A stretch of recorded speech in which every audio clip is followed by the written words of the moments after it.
a partir do versículo 1.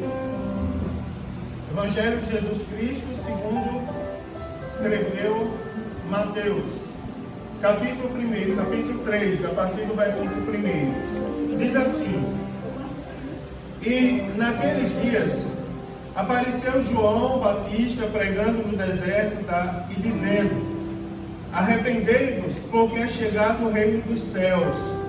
Porque este é o anunciado pelo profeta Isaías, que disse: Voz do que clama no deserto, preparai o caminho do Senhor, endireitai as suas veredas. E este João tinha a sua veste de pelos de camelo e um cinto de couro em torno dos seus lombos, e alimentava-se de gafanhotos e de mel silvestre. Então ia ter com ele Jerusalém e toda a Judéia e toda a província adjacente ao Jordão, e eram por ele batizados no rio Jordão, confessando os seus pecados. E vendo ele muitos dos fariseus e saduceus que vinham ao seu batismo, dizia-lhes: Raça de víboras, quem vos ensinou a fugir da ira futura? Produzi, pois, frutos dignos de arrependimento, e não presumais de vós mesmos, dizendo: Temos por pai Abraão, porque eu vos digo que mesmo destas pedras Deus pode suscitar filhos a Abraão. E também agora está posto o machado à raiz das árvores. Toda árvore, pois, que não produz bom fruto é cortada e lançada no fogo. E eu, em verdade, vos batizo com água para o arrependimento, mas aquele que vem após mim é mais poderoso do que eu. Não sou digno de levar as suas sandálias. Ele vos batizará com o Espírito Santo e com fogo. Em sua mão tem a pá, e limpará a sua eira, e recolherá no celeiro o seu trigo, e queimará a palha com fogo, que nunca se apagará. Amém, queridos? Glória a Deus. Meus amados irmãos, em objetivas palavras, eu quero compartilhar com vocês que essa passagem bíblica que nos fala sobre João o Batista, ela é uma passagem bíblica tão especial que ela está presente em todos os evangelhos. De Mateus a João, nós encontramos alguns com alguns detalhes a mais, outros com detalhes a menos, acerca de João Batista. João Batista, o precursor do Messias, um homem que apareceu pregando, falando acerca do arrependimento dos pecados. E analisando a vida de João Batista, nós temos algumas aplicações na nossa própria vida. Preste atenção, irmãos, que o Evangelho segundo escreveu Mateus, ele é um Evangelho que foi escrito para a igreja. Você pega alguém mais inexperiente, ele vai dizer que foi um Evangelho escrito para judeus. Tem algumas coisas que são direcionadas aos judeus. Digamos que seja o evangelho mais judaico, porque é o evangelho que mais se assemelha ao Antigo Testamento, as coisas que nós lemos no Antigo Testamento. É o evangelho que mais traz detalhes, que assimila-se ao conteúdo do Antigo Testamento. Mas por um lado nós tínhamos judeus convertidos a Jesus, que pregavam, por exemplo, a circuncisão como pré-requisito para a salvação. No outro nós tínhamos gentios, que também tinham aceitado Jesus, e eles também pregavam, por exemplo, a liberalidade, inclusive como requisito para a salvação. Mas, então, o Evangelho foi escrito para a igreja, tanto para judeus convertidos, como para gentios convertidos, para que ambos soubessem quem é Jesus. E antes de Jesus, o precursor de Jesus, conforme anunciado pelo profeta Isaías, surge então um personagem chamado João o Batista. E se nós analisarmos o contexto, por exemplo, político e religioso, onde que João Batista pregou, nós vamos observar que o contexto era caótico. O domínio de Jerusalém voltava mais ou menos para os judeus. E tinha muita coisa para ser corrigida agora. Estava na mão dos romanos, numa fase assim transitória, digamos assim. Não vou entrar nesses detalhes. Religiosamente, nós tínhamos um sistema sacerdotal extremamente corrupto. Os sumos sacerdotes vendidos à política e à ausência de palavra de Deus. Para os irmãos terem ideia, de Malaquias até Mateus, se nós formos contar no tempo, dá mais ou menos 400 anos aproximadamente. E nesse período foi o período do silêncio. É dito na teologia como um período onde não houve profetas. A voz de Deus cessou, não se ouvia, não houve revelações da parte de Deus. E você observa, havia um sistema político, mas não tinha voz de Deus. Havia um sistema político, mas não tinha, a palavra não era pregada, o povo estava com sede. Só para vocês terem ideia, se nós analisarmos a contextualização de João Batista, você vai observar como era grande a necessidade do povo. Porque lá em Lucas vai identificar que João Batista pregou no deserto da Judéia. O deserto da Judéia não era um deserto assim plano, de areia, não é de areia agradável para a pessoa andar. Era algo rochoso, montanhoso. Era um lugar difícil de andar, não era uma coisa fácil. Mas a Bíblia Sagrada vai dizer que o povo saía de Jerusalém e de todas as cidades circunvizinhas para ir ter com João Batista no deserto, para ouvir a sua mensagem. Se você prestar atenção, João Batista, ele não tinha imagem agradável. Se você olha na Bíblia Sagrada, a Bíblia Sagrada vai dizer que João Batista se vestia de pelos de camelo, tinha um cinto de couro em torno dos seus lombos, se alimentava de gafanhotos e de mel silvestre. A primeira vez que eu ouvi alguém pregar sobre João Batista, uma pessoa disse assim: João Batista, ele era feio, ele não era um homem tão limpo, ele não era um homem que tinha um hálito tão agradável. Eu não sei se isso era verdade, mas pegando as características, talvez se aprofundando, alguma delas fosse. Mas você imagina que nesse momento não se levou em consideração isso. Surgiu a Bíblia diz, apareceu João Batista pregando no deserto da Judéia. Nós vamos observar a primeira aplicação para a nossa vida é acerca do nome dele, João o Batista, ou seja, João o que batizava. Você preste atenção a uma coisa interessante, que João, ele não era conhecido por um apelido que depreciasse a sua imagem. João era conhecido por aquilo que ele fazia para Deus. João era conhecido como Batista, como aquele que batizava. E aqui tem uma lição interessante para a gente. E uma pergunta: como nós estamos conhecidos aí fora? Como nós somos conhecidos no nosso dia a dia? Isso importa, pastor? Claro que importa. Jesus disse: nós somos o sal da terra, nós somos a luz do mundo. Ou seja, nós temos a obrigação de salgar, nós temos a obrigação de iluminar onde nós estamos. Importa a maneira como as pessoas estão nos vendo? Claro que importa. As pessoas têm que nos ver e nos identificar por aquilo que nós fazemos para Deus. É você, o irmão, que prega na igreja às vezes, e você tem que estar pronto para dizer: sou eu. Você acredita que uma vez eu cheguei numa igreja para pregar num congresso e tinha um irmão mentira na igreja? Ele era conhecido como irmão mentira. Vieram me apresentar, eu orei 2 semanas, me consagrei para pregar naquele congresso, estava cheio de Deus. Daí o irmão veio e disse assim: pastor Mário, quero te apresentar um irmão nosso aqui, ele é uma bênção. Eu digo: opa, um profeta, um levita, né? Um vaso na mão do Senhor. Irmão, você é um irmão mentira. Eu disse: irmão mentira? Sim, irmão mentiras. Por que é o irmão mentira? Não, é porque ele mente tanto que ele é uma bênção, pastor. Mente tanto que ele é uma bênção.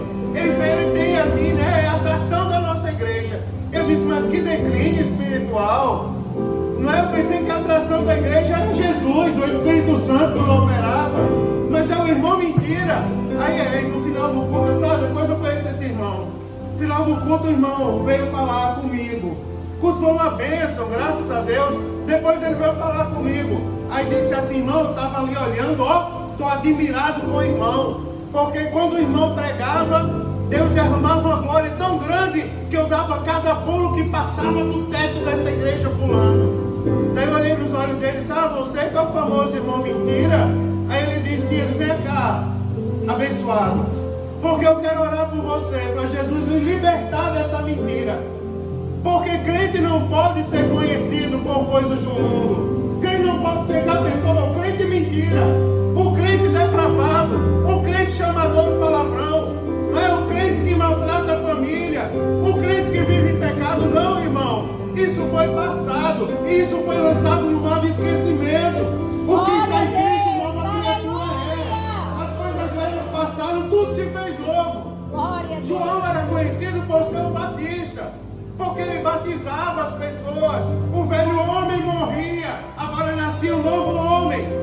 Ele pregava sobre o arrependimento dos pecados. Jesus nos chama a atenção agora, pela primeira vez. Primeira verdade do texto, eu não vou falar todos por causa da hora, mas a primeira verdade é: passe a ser conhecido por aquilo que você faz para Deus. Glória a Deus. Passe a ser conhecido por aquilo que você faz para o Senhor. E em nome dele, o nome dele é glorificado. Aquela é a irmã fulana. Pense numa mãe exemplar. Pense numa irmã que ora na igreja.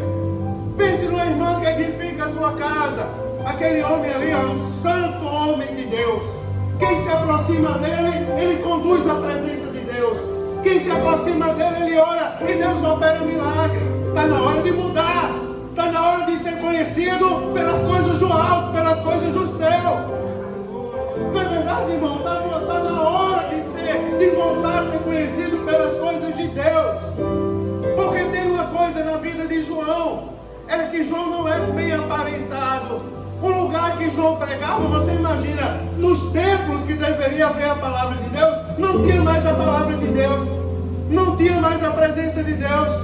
O povo tinha que ir no deserto. E aqui tem a segunda verdade. Porque nós podemos estar em qualquer lugar, irmãos. Nós podemos estar na nossa casa, dirigindo o nosso carro. Nós podemos estar atravessando a rua de um lado para o outro. Nós podemos estar na escola onde nós estudamos, na universidade onde nós estudamos.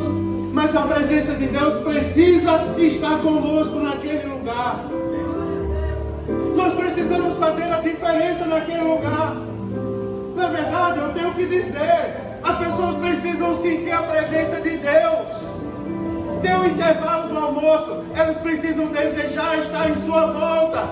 Vamos em volta daquele irmão ali, porque quando ele abrir a boca e começar a falar, nós vamos receber a palavra do céu sobre a nossa vida. E as pessoas iam lá em João, porque a Bíblia diz que João, quando pregava, ele dizia: olha, eu sou aquele que, conforme está escrito no livro do profeta Isaías, preparai o caminho do Senhor, endireitai as suas veredas. Eu sou aquele que fui levantado por Deus. Deus fala conosco e diz assim: coloque a convicção no seu coração de novo. Está na hora de dizer outra vez: quem é você? Eu sou um servo de Deus.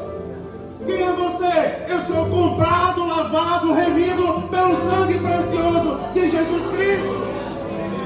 Quem é você? Eu sou aquele que fui chamado para fazer a diferença. Precisa falar novamente quem é. Precisa fazer a diferença novamente aonde está. Famílias de sucesso são famílias que conduzem as outras pessoas a Deus. Você imagina uma família que visita, uma pessoa que visita uma família. Vou falar uma coisa comum: uma família que visita outra para falar mal de outro. Já imaginou? Não, eu vou visitar aquela família ali, porque eu sei que quando eu chegar lá, eu vou ficar, vou tomar conhecimento da vida de todo mundo. Vai me passar o serviço. Misericórdia. Misericórdia, irmãos. Está na hora de mudar. As pessoas têm que ir em nossa casa, sabe por quê? Eu vou lá na casa dele, porque eu estou mal. Eu não aguento mais, mas eu sei que quando eu chegar lá, ele vai ter uma palavra da parte de Deus. Ele vai orar pela minha vida. E quer ver uma coisa? A mensagem de João Batista, a mensagem que faltava naquele momento, não era qualquer mensagem, porque qualquer mensagem a gente escuta por aí. Não é verdade? Falarem qualquer coisa para a gente, estamos cansados de ouvir. Teve um abençoado veio falar comigo outro dia e disse assim: pastor, minha vida está desgraçada. Minha mulher está lá, sofrendo em outra cidade. E eu tive que voltar para casa. Por quê? Porque alguém chegou lá, no dia que o senhor foi orar, e disse que não quisesse mais o senhor lá, porque o senhor trazia maldição para dentro das casas das pessoas. E aquela pessoa disse: sai de onde você está, fecha o comércio, vende a tua casa, vende o teu terreno, vai embora para outro estado. Ele disse: eu obedeci tudo e não se cumpriu nada na minha vida. Pastor, será que Deus opera na igreja mesmo? Rapaz, o problema não está na igreja, o problema não está em Deus, o problema está em você. Porque você imagina, é difícil um falso profeta chegar para mim, porque ele sabe que se ele vier falar certas coisas, ele vai ser repreendido. Ele sabe que ele não encontra brecha para falar certas coisas. Quer saber de uma coisa, irmão? As pessoas não podem achar brecha na sua vida de desgraça. A mensagem de João Batista, o povo ia atrás dele, não era uma mensagem fácil.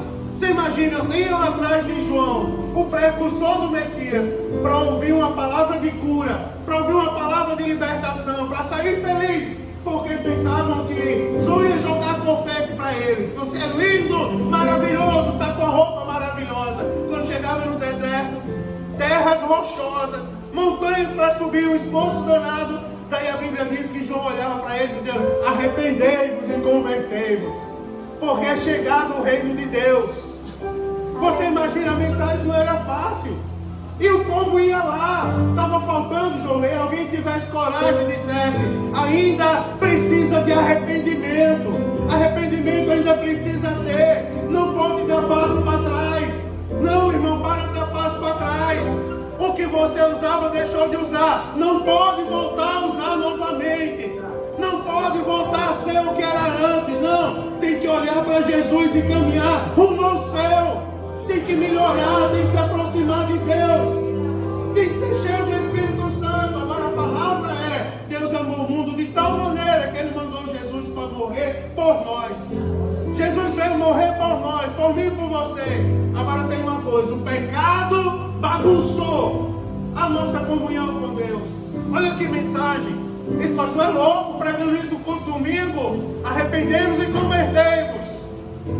Porque o pecado esculhambou, mas Deus que nos amou, Ele providenciou a situação, a solução para a nossa vida de pecado. Ele mandou Jesus. Quer saber de uma coisa, irmão? Você tem que sair daqui convicto essa noite. Você tem Jesus na sua vida. Você é diferente a partir de agora. Você não é mais aquela criatura velha, não. Jesus habita no seu coração. Ele está com você. Você é diferente, você é especial. Você foi comprado pelo sangue precioso que verteu na cruz do Calvário. Jesus está nos lembrando isso hoje. Tem pessoas que estão andando de cabeça baixa. Levanta a cabeça, rapaz. Você tem o Espírito Santo na sua vida, no seu coração. Mas pastor, você não passa aflição, não é? Você não passa luta, não. Vai ver, você não tem um bocado de conta para pagar amanhã. Vai ver, você não é, irmão? Você não tem um monte de problema para resolver. Você não tem que trabalhar, você não já tem uma lista de coisas que eu já sei que eu não vou dar conta amanhã.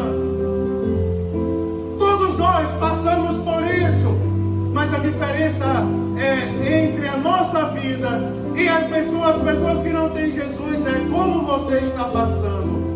Como você está passando? Você está sendo consumido pelas coisas desse mundo, ou Jesus que habita em você está realmente plantando alegria no seu coração?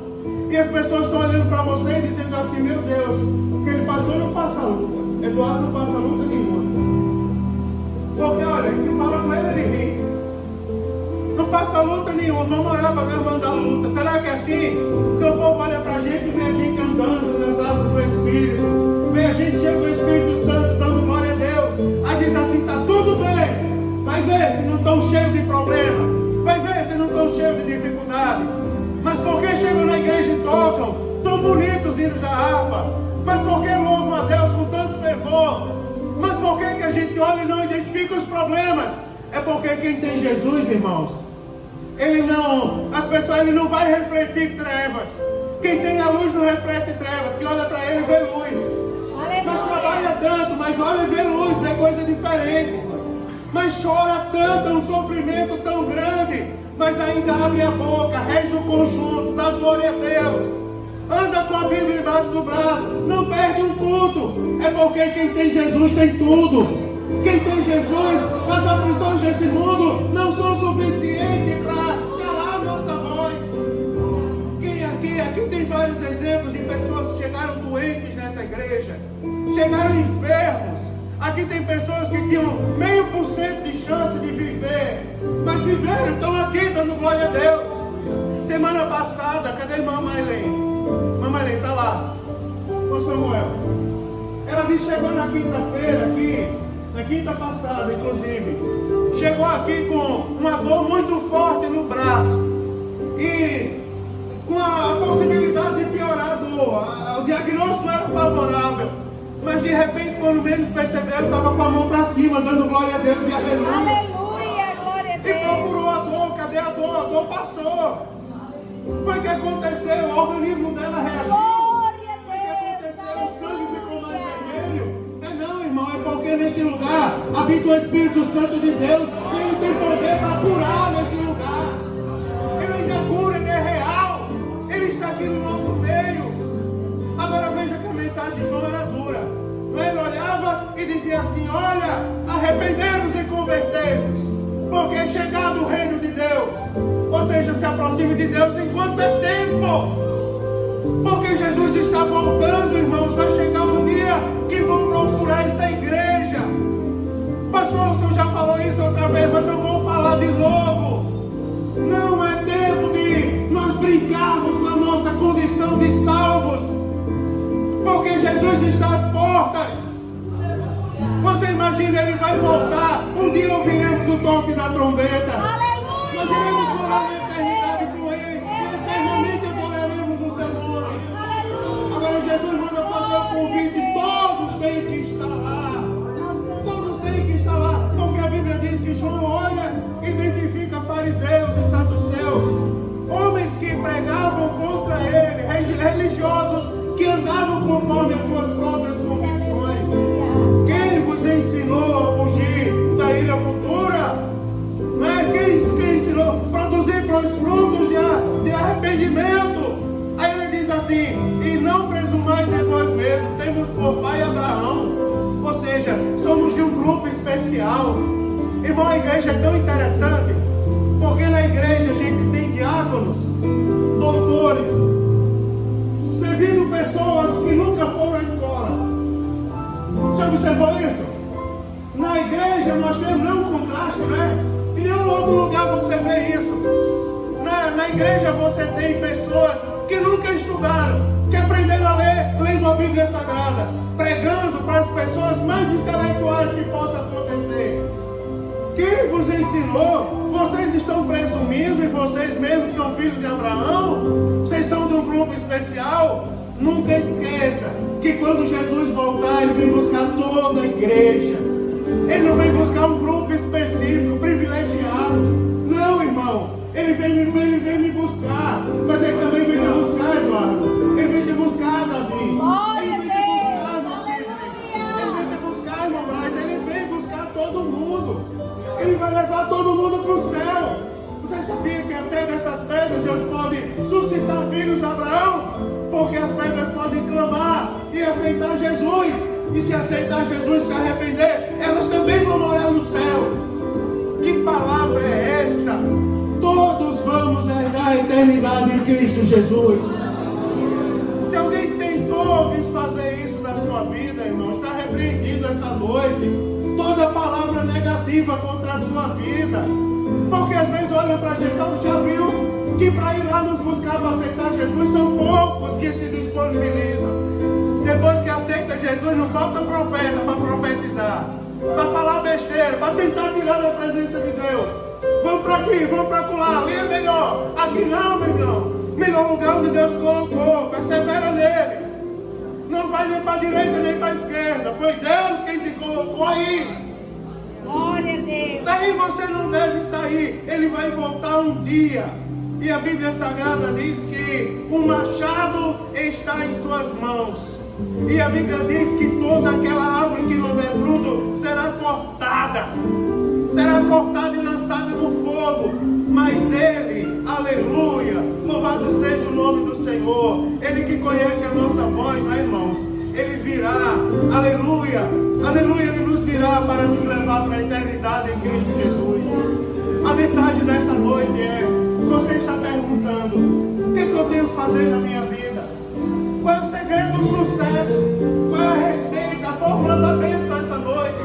Eu quero lhe dizer de uma forma simples. Talvez uma das poucas vezes eu preguei assim, mas eu quero lhe dizer que a solução se encontra em Jesus Cristo. Você pensa que você não é mais amado, você pensa que ninguém olha para você, você pensa que essas coisas são ilusão. Não são. Quantos de nós não entramos nessa igreja aqui acabados, arrasados?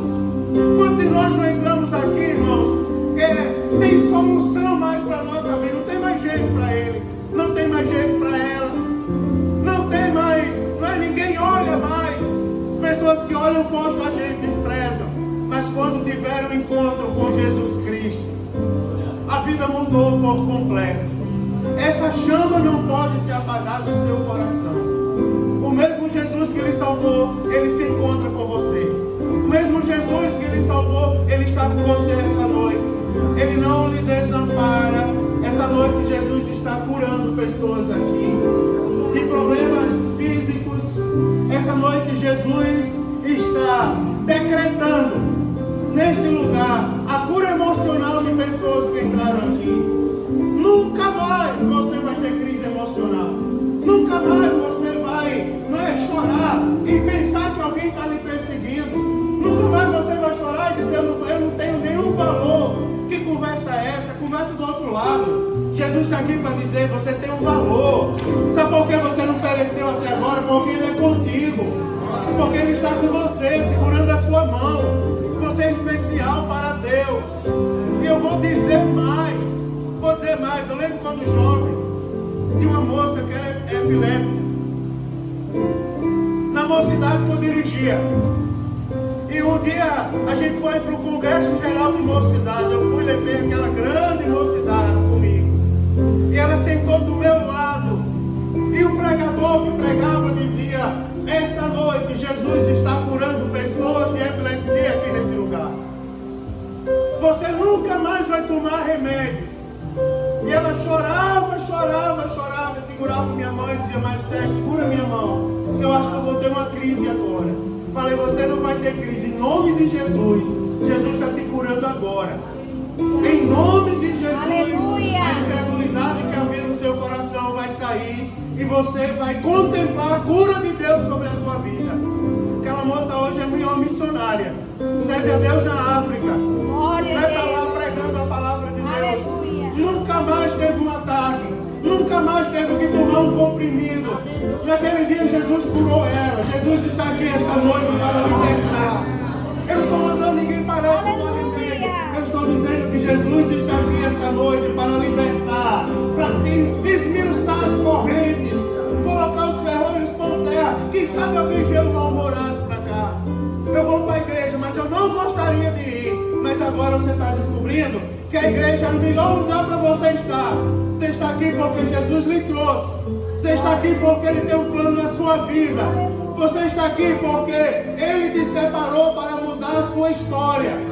Pode o mundo todinho apontar para a gente, mas se você estiver apegado com Jesus, nenhum mal chegará a ti, nem praga nenhuma chegará à tua tenda, e o nome do Senhor Jesus será glorificado através de você.